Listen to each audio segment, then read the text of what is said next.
Mi hermana me llamó a las 2 de la madrugada, llorando, exigiendo dinero para su hijo e incluso diciendo que sería mi culpa si no la ayudaba. Así que finalmente dije 3 palabras que debieron haberse dicho años atrás. Llama a tu esposo. Tengo 33 años. Soy coordinador de logística para una empresa de transporte de carga en las afueras de Richmond, lo que significa que paso mis días asegurándome de que las cosas lleguen a donde se supone que deben llegar. Es irónico porque en mi propia familia nada ha ido a donde debía durante aproximadamente una década. Debo hablarles de Rochelle. Es mi hermana mayor, tiene 37 años. Tiene un hijo llamado Jalen que acaba de cumplir 21. Trabaja medio tiempo en una clínica dental encargándose de la facturación. O trabaja. Sinceramente, dejé de seguirle la pista porque el empleo cambia cada vez que pregunto. Y la respuesta siempre termina explicando por qué necesita mi dinero. Hay un recuerdo que necesito que tengan presente antes de que todo lo demás tenga sentido. Cuando yo tenía 9 años y Rochelle 13, nuestro padre se fue. No de forma dramática ni después de una pelea. Simplemente dejó de regresar a casa y con el tiempo, la casa lo aceptó de la misma manera en que una casa acepta una puerta que ya no cierra bien. Simplemente aprendes a empujar con más fuerza. Recuerdo el primer sábado después de que aquello se volvió permanente. Es una palabra extraña para algo que nadie anunció, pero que todos entendieron. Yo estaba sentado en el suelo de la cocina, haciendo la tarea, porque la mesa estaba llena de las cosas de Rochelle y ya había aprendido a no mover nada de lo que fuera suyo. Ella entró, me vio sentado en el suelo y no dijo nada durante 1 minuto. Luego preparó 2 sándwiches de mantequilla de cacahuate. Al mío le quitó las orillas porque sabía que no me gustaban. Lo puso en un plato y lo dejó junto a mí en el suelo. Después se sentó frente a mí y comió el suyo sin plato, sosteniéndolo sobre el piso de linóleo. Y ahí nos quedamos, sentados en el suelo de la cocina, comiendo sándwiches de mantequilla, de cacahuate en silencio, mientras la casa parecía acomodarse a nuestro alrededor. Esa era Rochelle. Esa es la Rochelle que sigo buscando en la Rochelle, que me llamó a las 2 de la mañana para pedirme $9,800. Hace mucho tiempo que no la encuentro. Rochelle tuvo a Jalen cuando tenía 16 años. Curtis tenía 17. Lo intentaron durante algunos años, y les doy crédito por eso. Pero para cuando Jalen cumplió 4 años, Curtis ya se había ido. O al menos esa era la historia que Rochelle contaba. Curtis la abandonó. Curtis no se preocupaba por ellos. Curtis estaba muerto para ella. Lo repitió tantas veces que terminó convirtiéndose en un mueble más de la habitación, algo que dejabas de notar porque siempre había estado ahí. Yo tenía 18 años cuando empecé a trabajar a tiempo completo y, aproximadamente en ese momento, comenzaron las llamadas. No llamadas a las 2 de la mañana, sino llamadas normales. Rochelle necesitaba pañales. Rochelle necesitaba ayuda para pagar la electricidad. Rochelle necesitaba $200 para la guardería de Jalen, porque el pago se había retrasado, y le habían cobrado una multa. Las cantidades eran pequeñas, la frecuencia era constante, y yo siempre decía que sí, porque recordaba aquel sándwich de mantequilla, de cacahuate en el suelo de la cocina y pensaba que estaba ayudando. Mi amigo Devin, a quien conozco desde la preparatoria y que instala sistemas de aire acondicionado, mientras reparte opiniones con la misma eficiencia brutal, me dijo una vez que mis límites financieros eran como una puerta de mosquitero en medio de un huracán. No estaba equivocado. También una vez comió un pollo rostizado entero dentro de mi camioneta, durante la hora de comida sin ofrecerme nada, así que su capacidad de juicio, aunque precisa, se aplica de forma bastante selectiva. Las cantidades fueron creciendo.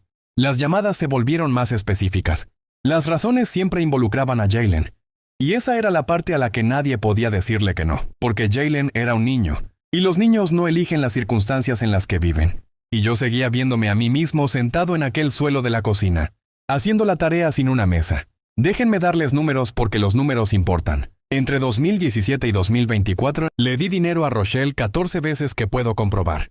$400 para los útiles escolares de Jalen en 2017. $1,200 para reparar un automóvil en 2018. $800 para ayudar con la renta en 2019. $3,200 como depósito para un apartamento que, según ella, era para ella y Jalen en 2020. $600 para un campamento de baloncesto de Jalen. $2,500 para un tratamiento de conducto dental de Rochelle en 2021. $1,800 para una laptop de Jalen, porque la necesitaba para la escuela. $900 para una factura telefónica que, de alguna manera, se había acumulado. $4,500 para lo que ella llamó impuestos atrasados. $2,200 para el seguro del automóvil de Jaylen. $1,500 que pidió prestados para una oportunidad. Nunca especificó cuál era esa oportunidad. Yo tampoco pregunté.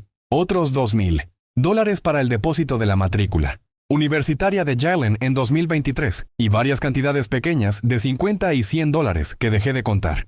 El total de dinero que salió de mis cuentas hacia Rochelle durante 7 años fue de $43,600. Conozco esa cifra porque volví a revisar todos mis estados de cuenta bancarios después de que Curtis me llamó. Estaba sentado en la mesa de mi cocina a las 6 de la mañana, con una taza de café que había preparado pero que ni siquiera había probado. Revisé años enteros de transferencias. Cada una tenía una fecha y una razón, y todas esas razones parecían reales en su momento. Ahora sonaban como un guión, porque eran un guión, literalmente. Pero me estoy adelantando otra vez. Volvamos a las 2 de la mañana. Sonó el teléfono. Rochelle. Yo estaba en la cama. La habitación estaba oscura, excepto por la pantalla del teléfono, y los números verdes del reloj del microondas en la cocina, que puedo ver desde mi cama porque mi apartamento es pequeño y la puerta del dormitorio no cierra completamente. Eso es una metáfora por sí sola, pero la dejaré pasar. Contesté. Ella estaba llorando. No era ese llanto lento que va creciendo poco a poco. Era el tipo de llanto que ya está al máximo volumen cuando respondes la llamada. Como si hubiera empezado antes de que sonara el teléfono y el timbre fuera. Simplemente el llanto buscando una audiencia. Marcus, es Jaylen. Están a punto de echarlo. Necesito $9,800. No es para ahora. Si no lo consigo para la mañana, será tu culpa. ¿Entiendes? Será tu culpa.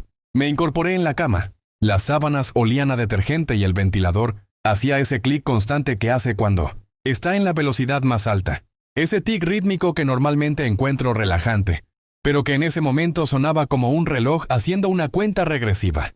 ¿Lo van a expulsar de qué?, pregunté.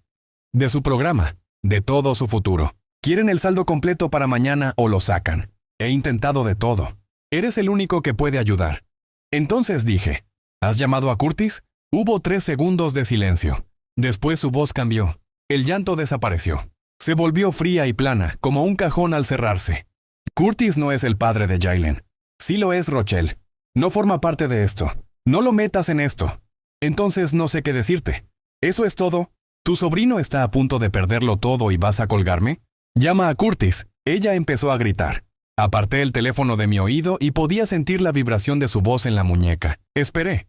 Cuando hizo una pausa para tomar aire, dije, voy a colgar ahora. Y lo hice. Puse el teléfono boca abajo sobre la mesa de noche. Miré el techo. El ventilador seguía haciendo clic. Volví a acostarme. No dormí. Simplemente permanecí allí, con las botas todavía puestas, la habitación oscura, el teléfono boca abajo y la sensación de que algo estaba terminando, aunque todavía no tenía palabras para describirlo. Menos de 40 minutos después, el teléfono empezó a vibrar otra vez. No era Rochelle. Era mi madre, Lorraine. Luego la tía Pauline. Luego Rochelle de nuevo. Después 2 números que no reconocía. Observé cómo la pantalla se iluminaba y se apagaba. Se iluminaba y se apagaba. Como un pequeño latido mecánico sobre la mesa de noche. A las 5 de la mañana tenía 23 llamadas perdidas y 4 mensajes de voz. Me senté al borde de la cama y los escuché. Primer mensaje, Rochelle llorando. Mi propio hermano. Tu propio sobrino. Si le pasa algo, jamás te lo perdonaré. Segundo mensaje, Lorraine, mi madre. Su voz estaba tensa y cuidadosa. Como siempre que ya ha tomado partido pero no quiere admitirlo. Marcus, cariño, por favor llama a tu hermana. Está destrozada. Este no es momento para demostrar nada. Solo ayúdala, por favor. Tercer mensaje, la tía Pauline. Y este lo recuerdo palabra por palabra porque fue el que me hizo ponerme las botas. Por esto nadie te llama Marcus. Tienes dinero. Siempre tienes dinero. Y prefieres dejar que un niño sufra antes que comportarte como un hombre. Debería darte vergüenza. Me puse de pie. Las manos me temblaban, no de rabia. Era esa clase particular de adrenalina, que aparece cuando te dicen que eres el villano de una historia, que otra persona escribió. Preparé café. Me quedé de pie en la cocina sosteniendo la taza sin beberla, escuchando el zumbido del refrigerador y esperando el cuarto mensaje de voz, porque había visto el número desconocido y algo en él parecía diferente a los demás. El cuarto mensaje era de Curtis. Y eso nos devuelve a las 5:47 de la mañana. Curtis habló durante 22 minutos en esa primera llamada. Lo sé porque revisé el registro después. Hablaba despacio. ¿Cómo hablan las personas que han esperado mucho tiempo para decir algo y quieren hacerlo bien? Hacía pausas entre las frases, como si verificara cada una antes de dejarla salir. Podía oír un televisor encendido a bajo volumen de fondo, y en un momento escuché una puerta cerrarse suavemente. Creo que era Jaylen en otra habitación, dándole espacio a su padre para hacer esa llamada. Esto fue lo que me contó. Curtis nunca abandonó a Jaylen. Rochelle fue quien lo apartó cuando Jaylen tenía 4 años. Le dijo que si intentaba contactar directamente con el niño, solicitaría una orden de restricción. Curtis tenía 21 años en ese momento. Trabajaba en una tienda de neumáticos ganando $11.50 por hora. No tenía abogado. Tampoco dinero para contratar uno. Y no entendía que una amenaza no es lo mismo que una orden judicial. Le creyó. Se alejó. Pasó 5 años pensando que no tenía ningún derecho legal a ver a su propio hijo. Nunca lo verificó. Nunca existió una orden de restricción. Ni siquiera hubo una solicitud. Nunca hubo un papel firmado por un juez. Ella lo expulsó de la vida de su hijo con una simple frase que jamás tuvo que demostrar. Y el engaño funcionó durante años porque Curtis estaba demasiado asustado y demasiado arruinado económicamente para cuestionarlo. Pero Curtis no desapareció. Comenzó a enviarle a Rochelle $350 al mes de manera voluntaria. No por orden judicial, porque ella le dijo que si dejaba de pagar, le diría a Jaylen que lo había abandonado por completo. Así que Curtis pagó todos los meses. Transferencias bancarias que capturaba en pantalla y guardaba en una carpeta de su computadora. Tiene comprobantes de cada una. $350 multiplicados por 84 meses. $29.400 enviados a la madre de su hijo para ayudar a su hijo. Jaylen nunca vio ni un solo dólar, ni uno. Curtis estaba pagando la renta de una relación que ni siquiera le permitían tener. Y ese dinero estaba entrando en un sistema que también utilizaba el nombre de su hijo para sacar dinero de todos los demás. Y hace 3 años Curtis intentó advertirme. Me envió un mensaje por Facebook explicando que Rochelle estaba interceptando dinero y mintiendo sobre las necesidades de Jaylen. Me mostró todo. Fechas, cantidades, patrones. Pasó 1 hora escribiéndolo. Me dijo que reescribió el primer párrafo 4 veces porque no quería sonar resentido. Quería sonar claro. Yo nunca lo vi. El mensaje terminó en la carpeta de solicitudes. Ese gran limbo olvidado donde Facebook coloca los mensajes de personas que no están entre tus contactos, con mensajes de personas que no son tus amigos, en esa carpeta que existe, específicamente para que nunca tengas que leer algo incómodo. Yo no reviso las solicitudes de mensajes.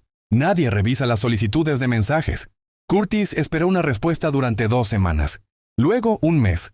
Después dejó de esperar. Él asumió que a mí no me importaba. Yo asumí que él era un padre ausente. 2 hombres equivocados el uno sobre el otro durante 3 años porque ninguno abrió una carpeta y porque uno de ellos no podía pagar los $200 por hora que le habría costado contratar a un abogado para que la abriera por él. Me quedé sentado en la mesa de mi cocina procesando todo aquello. El café ya estaba frío y no había dado ni un solo sorbo. El sol comenzaba a entrar por las persianas, dibujando franjas de luz sobre el suelo. Pensé en Rochelle preparando sándwiches de mantequilla de cacahuate en el suelo de nuestra cocina, 24 años atrás. Y pensé en esa misma mujer manejando una hoja de cálculo sobre su propia familia. Esas 2 personas no parecían poder existir en el mismo cuerpo, pero existían, porque había una hoja de cálculo.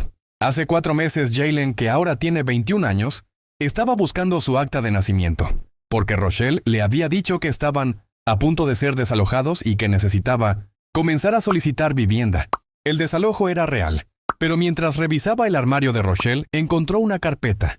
Dentro había una hoja de cálculo impresa, actualizada a mano con correcciones hechas con bolígrafo en los márgenes. La hoja registraba a cada miembro de la familia al que Rochelle le había pedido dinero. Los nombres aparecían en la columna izquierda, las fechas en la parte superior, las cantidades en cada casilla. Todo estaba codificado por colores. Verde para quienes habían pagado. Amarillo para quienes estaban pendientes, rojo para quienes se habían negado. Y una nota que decía, intentar de nuevo en 3 meses. Mi columna tenía observaciones específicas. Responder usando a Jaylen en agosto.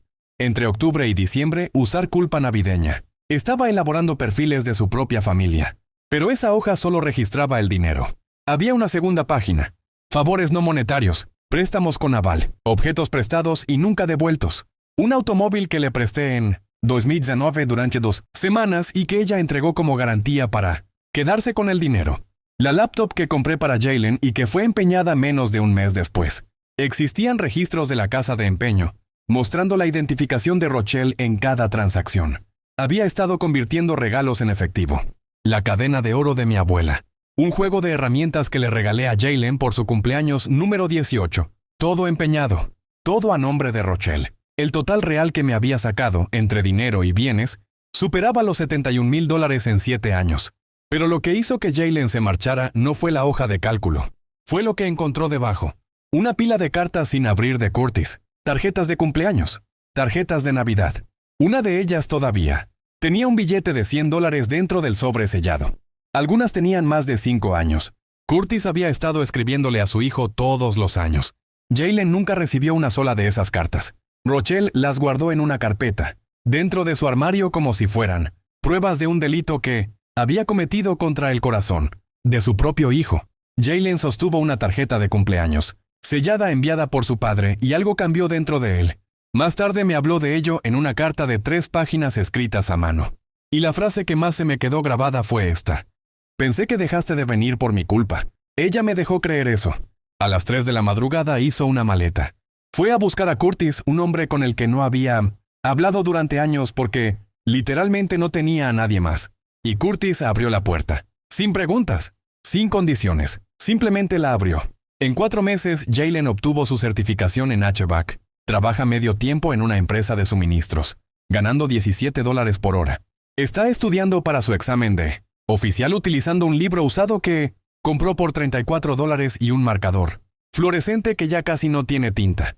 Le paga a Curtis $300 al mes por alojamiento. Curtis nunca se lo pidió. De hecho, intentó rechazar el dinero. Jaylen insistió. Le dijo, necesito pagar por el lugar donde vivo. Así funcionan las cosas cuando son reales.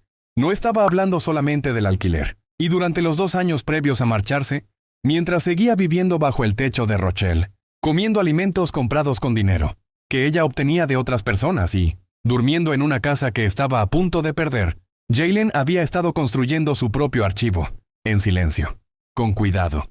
De la manera en que construyes algo cuando la persona sobre la que recopilas información duerme a 6 metros de distancia y puedes escuchar sus conversaciones telefónicas a través de la pared. Capturas de pantalla de mensajes donde Rochelle contaba historias distintas a diferentes familiares sobre la misma emergencia. Fotografías de recibos de casas de empeño que ella dejaba olvidados en su bolso. Un diario escrito a mano documentando cada mentira que lograba descubrir. Cada entrada tenía fecha, descripción y las palabras exactas que ella había utilizado, escritas entre comillas. Porque incluso a los 19 años entendía que las palabras exactas importan. Comenzó ese diario cuando tenía 19 años. Fue después de que Rochelle le dijo que el fondo universitario nunca había existido. Pero sí había existido. Mi abuela y yo lo habíamos creado cuando Jaylen tenía 12 años. Contenía $6,200. Rochelle lo vació en 2021. Pero la forma en que dijo nunca existió, acompañándolo con un pequeño encogimiento de hombros, como si la pregunta fuera absurda, sonó demasiado ensayada. Jaylen no la enfrentó. Simplemente fue a su habitación y escribió la fecha en un cuaderno escolar. Debajo escribió, mintió sobre el fondo universitario. Pude escucharlo. Esa fue la primera entrada. Después de ella hay más de 200 páginas. El chico que Rochelle siempre presentaba como alguien indefenso era, en realidad, la persona más meticulosa de toda la familia. Después de la llamada de Curtis, pasé 3 días en un estado que solo puedo describir como una inmovilidad absoluta. Fui a trabajar, conduje por la misma ruta, estacioné en el mismo lugar, almorcé en mi escritorio, y no podría decirte a qué sabía la comida. Por las noches me sentaba en el sofá. La televisión estaba encendida, pero yo observaba la pared detrás de ella, repasando los números, repasando los años, repasando cada llamada de Rochelle pasaba por un filtro que ni siquiera sabía que existía hasta que Curtis me lo entregó a las 5:47 de la mañana. 3 días de eso. 3 días mirando la aplicación de mi banco y recorriendo transacción tras transacción con el nombre de Rochelle. Y cada una se sentía como leer un recibo de una tienda, que yo creía que era una organización benéfica, cuando en realidad era un negocio. Devon vino a mi apartamento la segunda noche con un paquete de 6 cervezas baratas y una bolsa de cacahuates de gasolinera.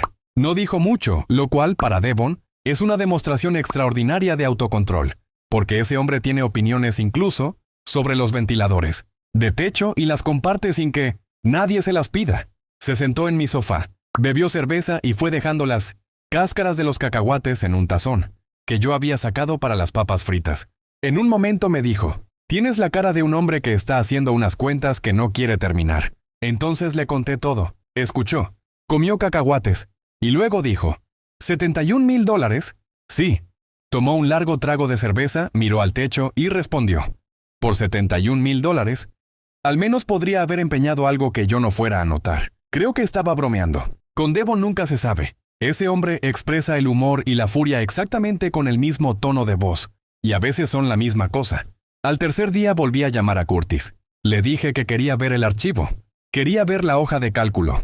Y quería ver a Jaylen. Parte de mí tenía miedo de verlo.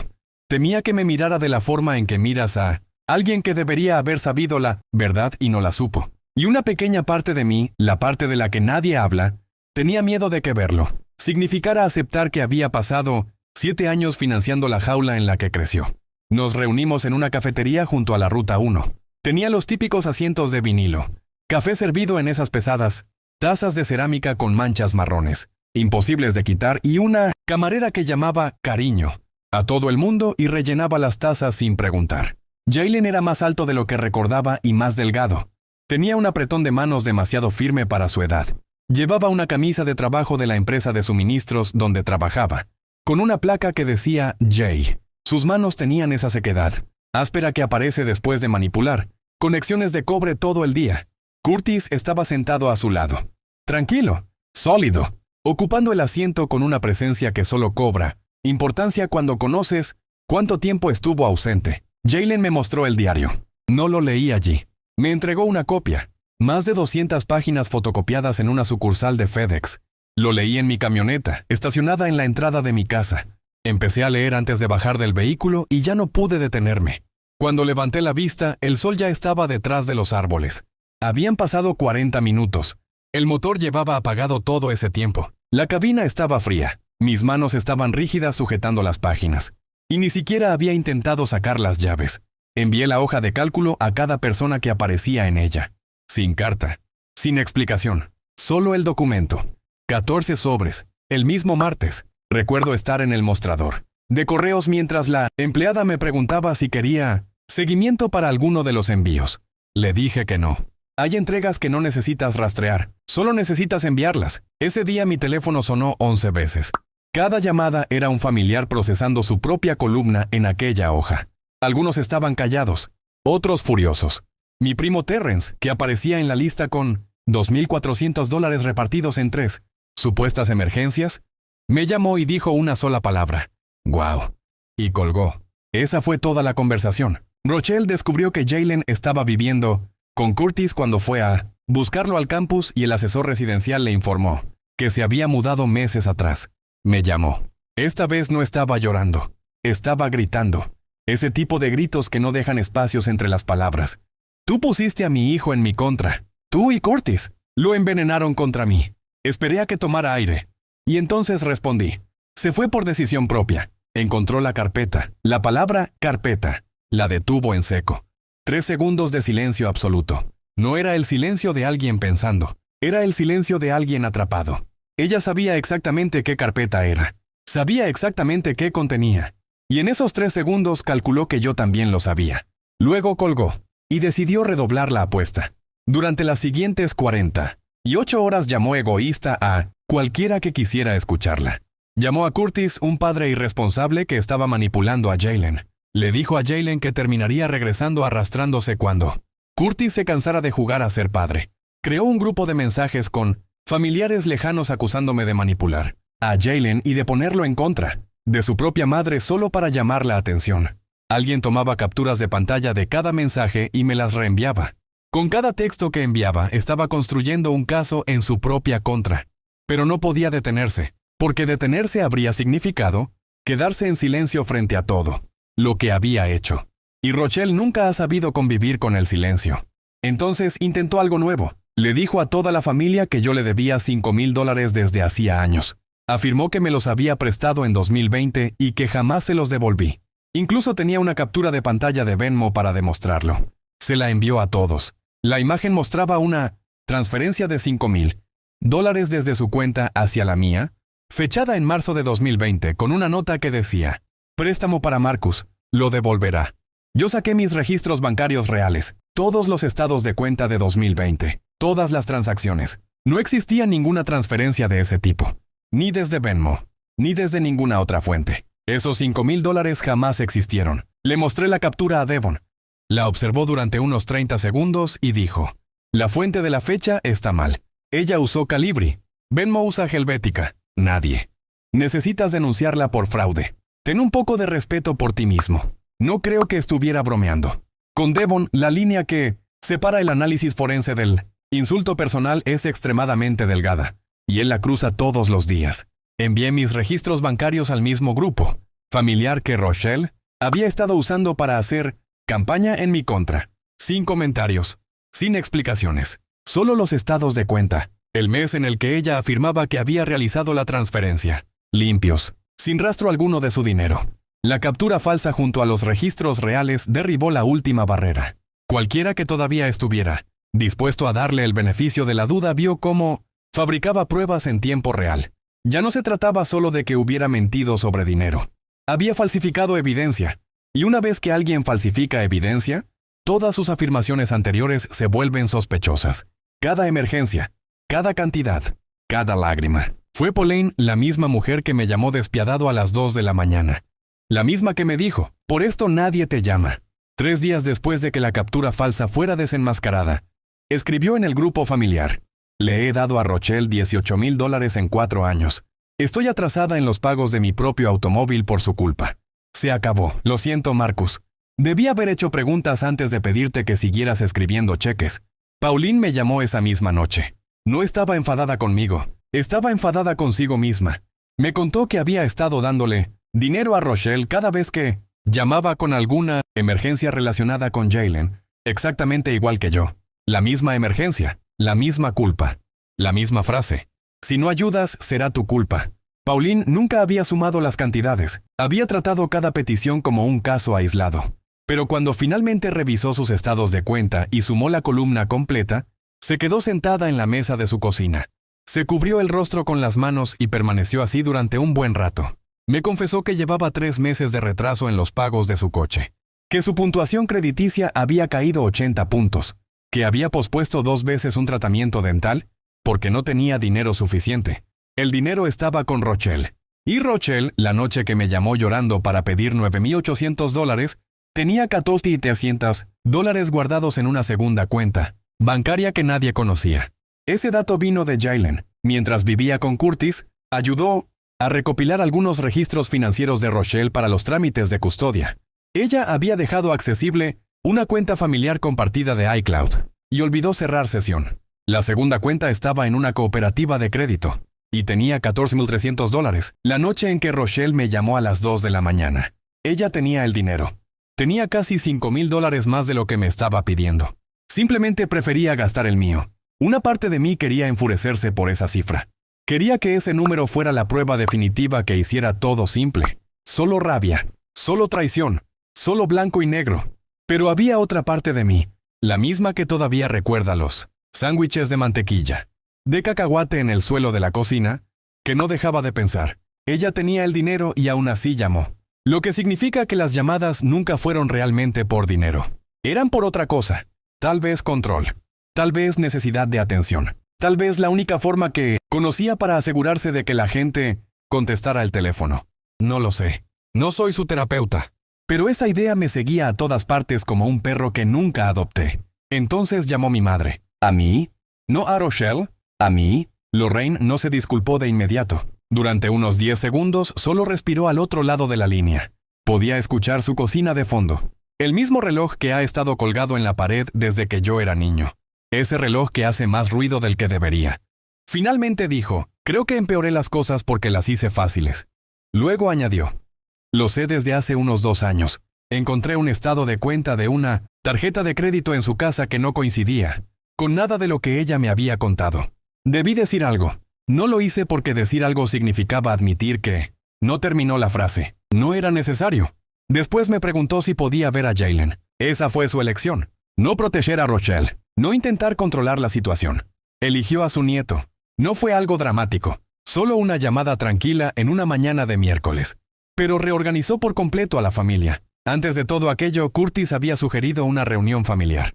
Un lugar neutral. Yo, Curtis, Jalen, Lorraine y Rochelle. Una cafetería con asientos, de vinilo y café servido en esas pesadas tazas de cerámica que nunca parecen quedar completamente limpias. Rochelle asistió. Eso tengo que reconocerlo. Se sentó en el reservado con los brazos cruzados y la mandíbula tensa. Parecía más pequeña de lo que recordaba. Tal vez era el asiento, o tal vez era el contexto. Jalen no presentó la hoja de cálculo. Presentó su diario, su propio expediente, el que había construido durante 2 años dentro de la casa de Rochelle, mientras ella dormía. Abrió el cuaderno y comenzó a leer en voz alta. Fechas, citas textuales, comentarios que Rochelle había hecho sobre cada una de las personas sentadas en aquella mesa, convencida de que él jamás los repetiría. Lo que decía sobre la comida de Lorraine para obtener simpatía. Lo que decía de Curtis para evitar que Jalen hiciera preguntas. Lo que decía de mí. Tu tío cree que es mejor que nosotros porque tiene una cuenta de ahorros. No es mejor, solo tiene miedo de gastar. La voz de Jalen no temblaba. Sus manos sí. Sujetaba el cuaderno con ambas manos y los nudillos. Se le habían puesto blancos por la presión. Y siguió leyendo con calma. Como un estudiante exponiendo un informe sobre algo que le ocurrió a otra persona, excepto que le había ocurrido a él, y todos en la mesa lo sabían. Rochelle escuchó durante unos 4 minutos. Luego se puso de pie y dijo, «Esto es ridículo. Todos están manipulándome». Luego miró a Jalen. «Cuando Curtis se canse de ti, no vuelvas a casa». Jalen cerró el cuaderno. Y respondió, «Ya estoy en casa». Rochelle se fue. La campanilla de la puerta del restaurante sonó una sola vez. Lorraine lloraba en silencio detrás de una servilleta. Curtis miraba fijamente la mesa. Yo sostenía mi taza de café. Estaba vacía y llevaba vacía unos 20 minutos. La seguía sujetando porque no sabía qué hacer con las manos. Sin el flujo constante de dinero que recibía de la familia, Rochelle ya no pudo cubrir la hipoteca que llevaba tiempo atrasada. El desalojo que había llevado a Jalen a buscar su acta de nacimiento finalmente ocurrió. La casa donde crió a Jalen, la misma casa para cuya entrada yo había aportado $1,500 6 años antes, una cantidad que aparecía en verde en aquella hoja de cálculo porque ella la había marcado como pagada. El banco se quedó con ella. Rochelle terminó mudándose con una compañera de trabajo de la clínica dental. Pasé por delante de la casa una vez, unas 3 semanas después. El jardín ya comenzaba a deteriorarse.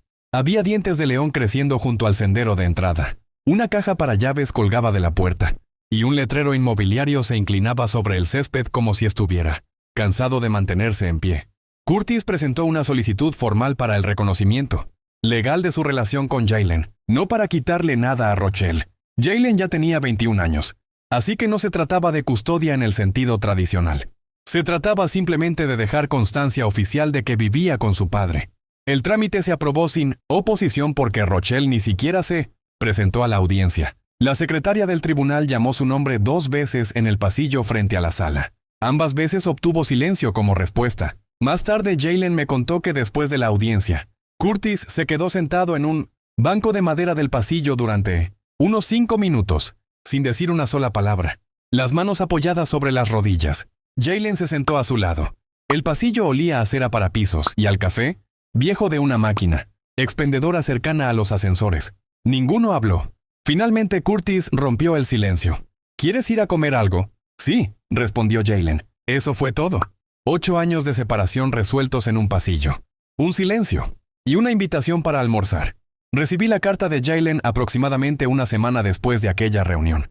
3 páginas escritas a mano dentro de un sobre blanco sin dirección de remitente. Solo mi nombre y el número de mi apartamento escritos con letras cuidadosas y rectas. Se disculpaba por cada emergencia en la que habían utilizado su nombre.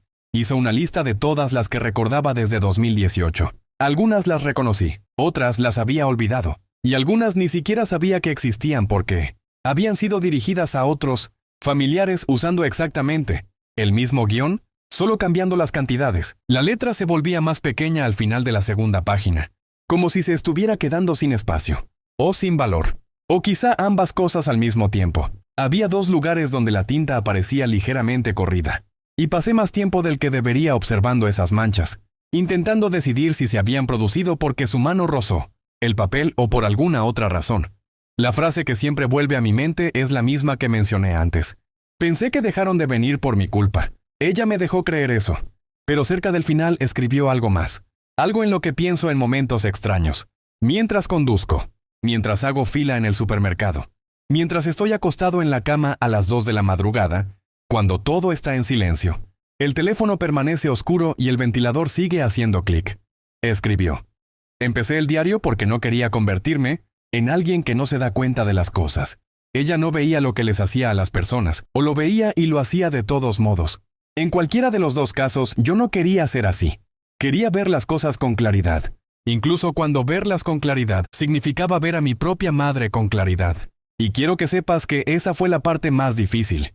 Esa carta está pegada ahora mismo en mi refrigerador, sujetada por un imán de una pizzería, justo al lado de la factura de la electricidad y de un cupón para cambio de aceite que venció. Hace 2 meses. La conservo. No voy a enmarcarla. Tampoco voy a tirarla. Simplemente está ahí, en la cocina, donde la luz de la mañana la ilumina mientras preparo café. 2 meses después de todo aquello, un sábado cualquiera, entré a una ferretería porque necesitaba unas arandelas para un grifo que goteaba en mi baño. Recorrí unos cuantos pasillos. Doblé una esquina con una bolsa de arandelas en la mano. Y los vi. Curtis y Jaylen estaban frente a la sección de herramientas eléctricas. Jaylen sostenía un taladro Milwaukee, girándolo entre las manos para comprobar el peso y el agarre. De esa manera en que examinas una herramienta cuando recientemente has aprendido que el peso realmente importa. Curtis señalaba una caja en el estante y decía algo sobre el torque que no alcancé a escuchar, desde donde estaba. Jaylen negó con la cabeza. Curtis volvió a señalar con más énfasis. Jaylen respondió algo. Entonces Curtis levantó las manos en ese gesto universal que significa, está bien, es tu dinero. Tú decides. No me vieron. Yo permanecí al final del pasillo, sujetando mi bolsa de arandelas y observando a un padre y a un hijo discutir sobre marcas de taladros. Ese tipo de discusión que no importa en absoluto. Y precisamente por eso lo significa todo. La clase de discusión que solo existe cuando todo está bien. La clase de discusión que demuestra que 2 personas tienen suficiente tiempo ordinario juntas como para desperdiciar. Parte de él debatiendo si es mejor DeWalt o Milwaukee. Las luces fluorescentes zumbaban sobre nuestras cabezas. En el pasillo contiguo alguien preguntaba a un empleado por el precio de la madera. La tienda olía a serrín, caucho y aceite para maquinaria. Y me quedé allí cerca de 1 minuto. Tal vez más, sintiendo algo para lo que no tengo una palabra exacta. No era felicidad, tampoco tristeza. Era algo entre ambas, algo relacionado con ver a 2 personas, encontrarse después de que alguien pasó años asegurándose de que nunca pudieran hacerlo. Después caminé hasta la caja, pagué mis arandelas y regresé a casa. Curtis estaba equivocado sobre el taladro. Pero ese no es el tipo de error que te cuesta un hijo.